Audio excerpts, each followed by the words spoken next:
for the banded trap bar deadlift. So the first thing we need to do is we need to set up a trap bar, which is also known as a hex bar, in a either a rack like we have here with bands wrapped around the sides, or using some sort of anchor point, whether it's like a heavy dumbbell, kettlebell, anything like that, just to hold these bands in place. So these bands here are set on the inside of my weight plates. That's my personal preference. You can have it on the outside of the weight plates if you want to, or whatever contraption you're using to hold the bands down requires them to be that far apart.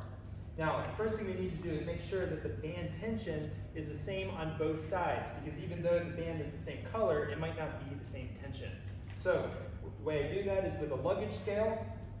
I'm going to put the band inside the luggage scale, and I'm going to pull up until it's about that point where it's going to be hitting me during the deadlift.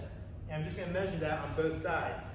And in this case, the bands are pretty well balanced, but generally you'll find as you use a band, they begin to break, so the elasticity begins to change a little bit. So it's better to make sure that you're actually measuring the band each side. All right.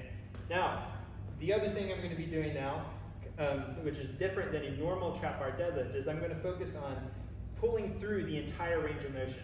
And what I mean by that is if I'm doing a regular deadlift and I stand up, there's a point where I need to slow down the lift, because if I don't, I'm going to jump off the floor. With the bands though, what they do is as they increase the tension as I stand up, it naturally slows you down, allowing you to pull faster for a longer period of time. So what I'm going to do is set up just like a normal trap bar deadlift or a regular deadlift. Pull.